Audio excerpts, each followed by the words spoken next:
আসলে হবে, নাহলে টিএমসি সরকার কোনোদিনই এটা হবে। এই সরকার থাকলে পুরো ডাল হয়ে যাবে, কদিন পরে এটা মুসলিম রাষ্ট্র ঘোষিত হয়ে যাবে। আমার ব্যক্তিগতভাবে মনে হচ্ছে যে দিদিই আছে, দিদিই থেকে যাবে। ভাতা নিয়ে সারা মাস চলবে চাকরিটা। এই বিলটা খারিজ হচ্ছে, আমরা কোনো ভোট নাও দিতে পারি এবারে। দিদি বলাটা ভুল হবে, উনি তো পশ্চিমবাংলার মা বললেই চলে। কটা আপনার এখানে প্রাইমারি স্কুল খুলেছে রাজ্য সরকার আজকে, আর কটা স্কুল বন্ধ করে দিয়েছে।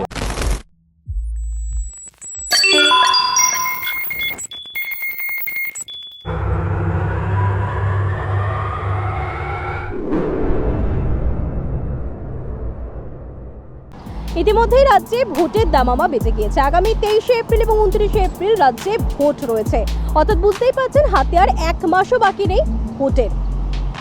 আমরা রয়েছি কালিকাপুর বাস স্ট্যান্ডে, আর আজকে আমাদের অনুষ্ঠান নির্বাচনের হাওয়া।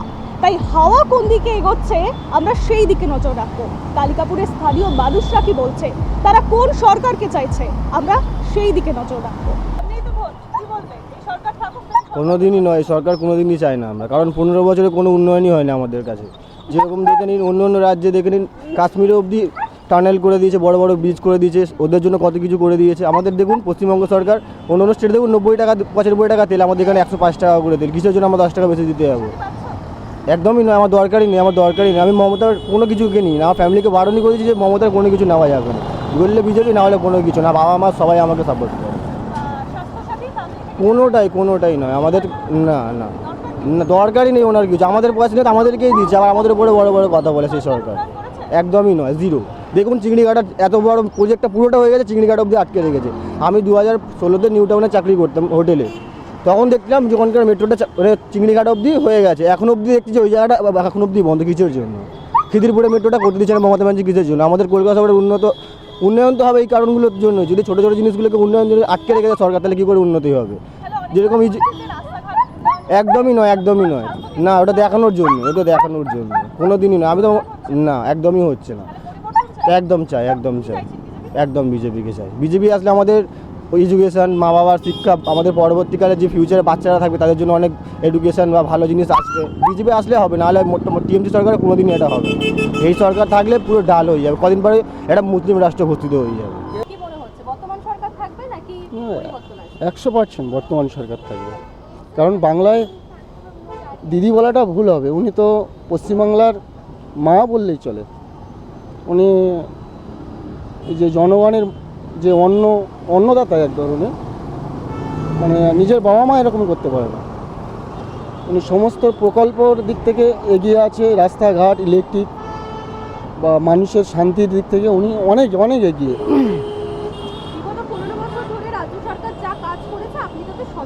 একদম 100%। তো আমার মনে হয় এই সরকার আসুক বা নেক্সট কোনো সরকার আসুক, সাধারণ মানুষের যাতে সুবিধা হয় এবং সাধারণ মানুষ যাতে মানে ভালোভাবে দিন যাপন করতে পারে, সেটাই আমাদের টার্গেট হওয়া উচিত। যারা এই আগে 15 বছর শাসন করেছে তাদেরও কিছু চেঞ্জেস আনা উচিত যদি তারা আসে, আর যদি কেউ নতুন আসে তাদের তো চেঞ্জেস অবশ্যই আনতে হবে। তো যারাই আসুক আমাদের এটাই টার্গেট থাকবে যাতে মানে জিনিসটা আমাদের পক্ষে সুবিধা হোক, মানে সাধারণ মানুষের জন্য এটা ভালো হয়। হ্যাঁ, মিসেস লক্ষ্মী ভাণ্ডার পায়, অবশ্যই সেটা আমাদের খুবই সুবিধা হয়েছে। আমার মিসেস এমনি কোনো চাকরি করেন না, উনি বাড়িতেই হাউস ওয়াইফ। তো ওনার একটা নিজস্ব শখ আহ্লাদ যেগুলো থাকে বা অন্যান্য যেগুলো কাজের থাকে, সেই জায়গায় ওই টাকাটা কাজে লাগে। হ্যাঁ, রাস্তাঘাটের অনেক উন্নয়ন হয়েছে, এবং আমি অ্যাকচুয়ালি তো কলকাতা থেকে নই, আমি বর্ধমান থেকে। তো বর্ধমানের আমাদের ওখানেও প্রচুর রাস্তাঘাটের অবস্থা খারাপ ছিল, কন্ডিশন খারাপ ছিল, সেগুলো অনেক উন্নতি হয়েছে। স্বাস্থ্যসাথী প্রকল্পে দেখুন, সত্যি কথা বলতে স্বাস্থ্যসাথী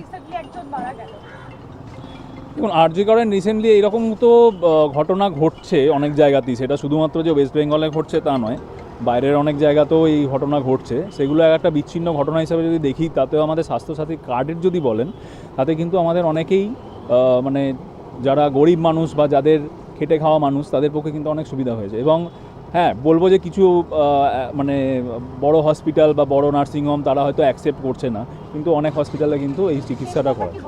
সামনেই ভোট রয়েছে, কি মনে হচ্ছে বর্তমান সরকার থাকা উচিত নাকি পরিবর্তনের দরকার? বর্তমান সরকার ভালো কাজ করছে না। 15 বছর ধরে তারা রয়েছে, হ্যাঁ 15 বছর ধরে রয়েছে। প্রথম দিকে যেভাবে এসেছিলেন, যেভাবে কাজ করছিলেন, শেষের দিকে সেভাবে কাজ হচ্ছে না। কি মনে হচ্ছে কি কি কাজে তাদের খামতি রয়েছে? ওনাদের অনেকগুলো খামতি রয়েছে, যেমন শিক্ষা ব্যাপারেও খামতি রয়েছে, স্বাস্থ্যের ব্যাপারেও খামতি রয়েছে। হ্যাঁ, কাজেই এগুলো তো রয়েছেই। শিক্ষার ব্যাপারে দুর্নীতির কথা তো আমরা সকলেই জানি। আসন্ন আরজি করের যে ঘটনা ঘটলো, একজন হাসপাতাল, সরকারি হাসপাতালে, সেখানে টয়লেটের ব্যবস্থা নেই, সেখানে দূরে টয়লেট যেতে হয়েছে তাকে, এবং যার জন্য হার্ট অ্যাটাকে মৃত্যু। কি বলবেন এই স্বাস্থ্য ব্যবস্থা সম্পর্কে? সেই জন্য তো বললাম, স্বাস্থ্য, শিক্ষা, খাদ্য তিনটেতেই ঘোটালা রয়েছে। সরকার থাকলে ভালো হয়। আমার তো ফার্স্ট অফ অল মনে হচ্ছে যে আমরা যেহেতু ট্রান্সজেন্ডার, তৃতীয় লিঙ্গের মানুষ, আমাদের বিষয়টা একটু আলাদা, সবার থেকে আলাদা, সাধারণ পাবলিকের থেকে আলাদা। আমাদের জন্য কোনো সরকারি আজ পর্যন্ত কিছু করলো না। ফার্স্ট অফ অল আমি যে সরকার এখন আমাদের রয়েছে, এখনও পর্যন্ত যে সরকার আমাদের কাজ করছে, 15 বছর ধরে কাজ করেছে, সাধারণ মানুষদের জন্য, ছেলেদের জন্য যুবসাথী দিচ্ছে, মহিলাদের জন্য লক্ষ্মীর ভাণ্ডার দিচ্ছে, আমাদের জন্য কোনো সরকারকে আমি ভাবতে দেখলাম না যে আমাদের জন্য কিছু করেছে। তো আমরা এবছর ভাবছিলাম যে কাউকে ভোট দেওয়ার জন্য ভাবছিলাম যে ভোট দেব, কিন্তু তারপরে আমরা ভাবলাম এমন একটা পরিস্থিতি আমাদের মধ্যে চলে এসেছে যে 2026-এ একটা এত বাজে একটা বিল বেরিয়েছে ট্রান্সজেন্ডারদের জন্য, আমাদের অস্তিত্ব নিয়ে আজকে প্রশ্ন চলে এসছে। আমাদের অস্তিত্ব আজকে নেই। প্রথমত এই সরকার তো আমাদের জন্য কিছু করেনি 15 বছর।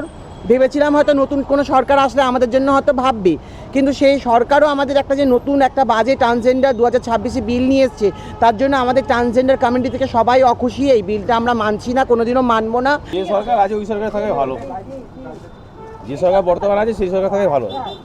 কারণ যেই আসবে লঙ্কায় সেই রাবণ সাজবে, ওর থেকে একজন রাবণ আছে, ওই থাক, এই থাক। উন্নয়ন প্রচুর করেছে, কিন্তু সবথেকে বেশি হচ্ছে কি উন্নয়ন করেছে আপনার অ্যালকোহল ডিপার্টমেন্ট, শিক্ষা ডিপার্টমেন্ট না।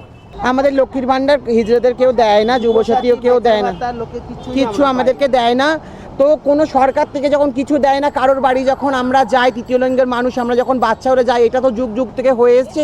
শ্রীরাম এসআই যেহেতু এসআইআর নিয়ে আমাদের, আমরা যেহেতু এখানকারই বাসিন্দার, আমরা বাংলাদেশ থেকে আসিনি, আমাদের সেই নিয়ে কোনো প্রবলেম হয়নি, আর আমাদের হিয়ারিংয়েও ডাকিনি। ফার্স্ট অফ অল কিছু তৃতীয় লিঙ্গের মানুষ আছে যারা বাংলাদেশ থেকে এসেছিল, তাদের দেখো অনেক টাকা পয়সা, এখন অনেক কিছুই হচ্ছে, সেই নিয়ে আমি সেই পোস্টে যেতে চাইছি না। কিন্তু আমরা একটা জিনিসই জানি, যদি আমাদের এই ট্রান্সজেন্ডার যে বিলটা যদি পুরোপুরি খারিজ করে দেওয়া হয়, তাহলে আমরা যে সরকারকে আনতে চাইছিলাম, চেষ্টা করছিলাম, সেই সরকারকে আনতে চাই। আর যেহেতু উনি আমাদের দেশের প্রধানমন্ত্রী, ওনাকে আমি নিজের পার্সোনাল রিকোয়েস্ট করছি, আমাদের ট্রান্সজেন্ডার কমিউনিটি থেকে রিকোয়েস্ট করছি, প্লিজ এই বিলটাকে তোমরা খারিজ করে নাও। আমাদের অস্তিত্ব সওয়াল চলে আসছে। 2016-তে যখন নালসা জাজমেন্ট হয়েছিল, ওই বিলটা আমার খুব খুশি। দেখো দিদি, আমাদের যতক্ষণ না ট্রান্সজেন্ডার কমিউনিটি থেকে যতক্ষণ না আমরা দেখছি যে আমাদের এই বিলটা খারিজ হচ্ছে, আমরা কোনো ভোট নাও দিতে পারি এবারে। কটা আপনার এখানে প্রাইমারি স্কুল খুলেছে রাজ্য সরকার আজকে, আর কটা স্কুল বন্ধ করে দিয়েছে, কিন্তু গড়িতে গড়িতে মদের কাউন্টারটা পাবেন, অ্যালকোহল কাউন্টারটা বেশি পাবেন। হ্যাঁ, কিছু করার নেই তো, বাঁচতে হবে এরকম। আরো দিন আগে সে হচ্ছে যেমন উড়িষ্যায় দেখা যাচ্ছে, সুবিধা হচ্ছে, আমাদের সুবিধা বলতে কিছু নেই, আমাদের খেটে খেতে হবে, ঠিক আছে? সেই ঘুরিয়ে ফিরিয়ে হচ্ছে। আমাদের খেটে খাওয়ার জীবন, খাটতে হবে। 1 টাকা তেলের দাম বেড়েছে, সেখানে হচ্ছে 4 কিলো 8 টাকা বাড়িয়ে দিয়েছে। ঠিক আছে, আপনার হাতটা জ্বালা করবে। গ্যাসের প্রবলেম বলে কিলো প্রতি প্লাস্টিক 120 টাকা বাড়িয়েছে। কে করছে এটা? চেঞ্জ করে দেখি না। কি মনে হচ্ছে এই সরকার 15 বছর ধরে ঠিক কাজ করেনি? ইন্ডাস্ট্রি কোথায়? ইন্ডাস্ট্রি কোথায়? জবস কোথায়? যুবসাথী বা মিসেস লক্ষ্মীর ভাণ্ডার পাচ্ছে না। কি মনে হচ্ছে এই ভাতাগুলো প্রয়োজন নাকি চাকরি দরকার। ভাতা নিয়ে সারা মাস চলবে না, চাকরি দরকার। সামনে যে আছে মুখ্যমন্ত্রী সেই থাকবে পরিবর্তন দরকার নেই? না, ঠিকই আছে মোটামুটি। বিগত 15 বছর ধরে বর্তমান সরকার যা যা কাজ করেছে, আপনি তাতে সন্তুষ্ট? হ্যাঁ, রিসেন্টলি তো গ্যাসের দাম বেড়েছে, সেটা তো আর রাজ্য সরকার কিছু করার নেই। ওখান থেকে গ্যাসের দাম বেড়েছে, গ্যাসের দামটা তো আর সেইভাবে করেনি, ওখান থেকে পাওয়া যাচ্ছে না বলে গ্যাসের দামটা বেড়েছে। হ্যাঁ সে তো অবশ্যই, কিন্তু হ্যাঁ। গ্যাসের দামে একটু আপনাদের অটো ভাড়াও আমাদের তো না, আমরা ভাড়া বাড়াইনি, ভাড়া বাড়ায় আমরা ভাড়া বাড়াইনি, আমরা ডান দিকে একটা প্যাসেঞ্জার বাড়িয়েছি। আমাদের ডান দিকে প্যাসেঞ্জারটা বন্ধ ছিল, আমরা ওপর মহলে কথা বলে ডান দিকটা বাড়ানো হয়েছে যাতে। রাজ্য সরকারের যে প্রকল্পগুলো রয়েছে, কোনো প্রকল্পের সুবিধা পান? আমি কোনোটাই করিনি, আমার কোনোটাই নেই। এই পরেও যে রাজ্যের শিক্ষার ব্যবস্থা, স্বাস্থ্যের ব্যবস্থা নিয়ে এত প্রশ্ন ওঠে, তারপর আপনি মনে করেন যে এই সরকারই ঠিক আছে? হ্যাঁ, কখনো মনে হয় না পরিবর্তন প্রয়োজন? আপাতত ঠিকই আছে। এতক্ষণ দেখলাম কালিকাপুর বাস স্ট্যান্ড এবং সেখানকার যারা স্থানীয় মানুষজন ছিলেন তারা কি বলছে। এই সরকারই তারা চায় নাকি তারা পরিবর্তন চায়, কিন্তু সেটা বোঝা যাবে 4 মে ভোটের রেজাল্টে।